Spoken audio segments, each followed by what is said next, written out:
धरणं आंदोलन सुरू आहे. नेमकं कशासाठी सुरू आहे आणि काय मागण्या असतील? अगदी सरळ मागणी आहे की सरळ भरती प्रक्रियेने ज्यावेळी आमचे आदिवासी बंधू भगिनींना या इकडे भरती दिली त्याचप्रमाणे आम्हाला OBC वर्ग असेल, SC वर्ग असेल यांनाही तुम्ही सरळ सेवेत घ्यावं. गेले 1.5 वर्ष हे सेवा देत आहेत. हे कंत्राटी पद्धतीमध्ये सेवा देत आहेत आणि अगदी आपल्याला शासनाने सुद्धा हा निर्णय देऊन त्यांना सेवेत घेतलेलं त्यांना कुठेही तरी न्याय मिळावा अशी आमची अपेक्षा आहे.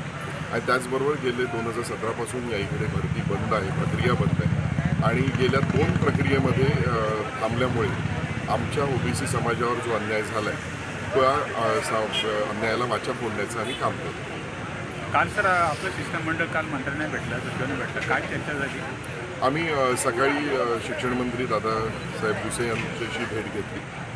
त्यांनीसुद्धा याच्यामध्ये सकारात्मक चर्चा तुम्ही आमच्या सचिवांबरोबर करा असं सांगितलं त्यांनी आणि त्याचबरोबर सचिवांची आमची एक बैठक पण लावली. आम्ही संध्याकाळी माननीय सचिव देवल यांच्याशी भेटलो आणि त्यावेळी चर्चा करताना आम्ही महत्त्वाचे काही मुद्दे पण मांडले ज्याच्यामध्ये सर्वोच्च न्यायालयाचा जो निर्णय आहे ज्याच्यामध्ये 50% आरक्षण आपण द्यायचं आहे तर ते 50% आरक्षण एकाच ST समाजाला किंवा आदिवासी समाजाला न देता यामध्ये सर्व समाज जे OBC आहेत, SC आहेत, MT आहेत, SBC आहेत आपण सर्वांना हे आरक्षण द्यावं अशी आम्ही त्यांच्याकडे मागणी घेतली आणि त्याचबरोबर सरळ सेवेतच भरती करा. जी ऑलरेडी कॉन्ट्रॅक्ट याच्यामध्ये शिक्षक आहेत त्यांना तुम्ही भरती करा असं आम्ही त्यांना सांगितलं कारण ते ऑलरेडी ते पात्रताधारक आहेत. त्यांनी TET दिलेली आहे, त्यांनी टेट पास झालेले आहेत आणि ते पूर्णपणे त्या जी काही शासनाचे ज्या काही मर्यादा आहेत त्याप्रमाणे त्यांनी पूर्णपणे त्या केलेल्या आहेत. त्यामुळे त्यांना सरळ सेवेत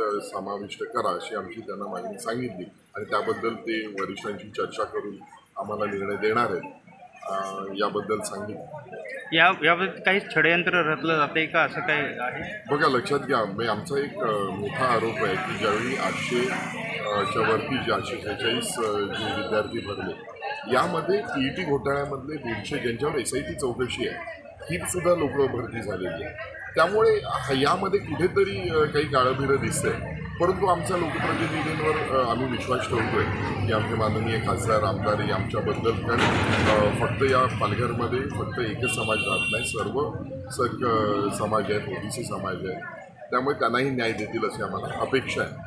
मागण्या मान्य झाल्या नाहीत, पुढची पावलं कशी असतील? बघा मागण्या मान्य झाल्या नाही तर आम्ही इकडे आज आमचं चालूच आहे हे जे काही आंदोलन चालू आहे. आम्ही रक्षाबंधनसुद्धा इकडेच करणार असं आम्ही सांगितलं जोपर्यंत मागण्या हे होत नाही तोपर्यंत. मात्र रस्ता रोको किंवा लाँग मार्च आम्ही इकडनं वाड्यापासून लाँग मार्च घ्यायचं आम्ही ठरवलेलं आहे की जे पालघरच्या कलेक्टरपर्यंत होईल आणि त्यावेळी फक्त शिक्षक नाही जे नोकरीपासून वंचित राहतील कारण जर आज नोकरी मिळाली नाही तर 50 वर्ष आमचा OBC समाज या पालघरमधनं नोकरीसाठी वंचित राहील असं सगळ्यांना माहिती आहे. त्यामुळे ही लढाई अगदी निकराची झालेली आहे. त्यामुळे जे काही करतात या लाँग मार्चमध्ये त्यांचे नातेवाईक, त्यांचे आई वडील, मुलं सगळेच्या सगळे आपला अख्खा संसार घेऊन या इकडनं वाड्यावरनं निघतील आणि पालघरच्या कलेक्टरमध्ये तो जाईल असं आम्ही इशारा देतो.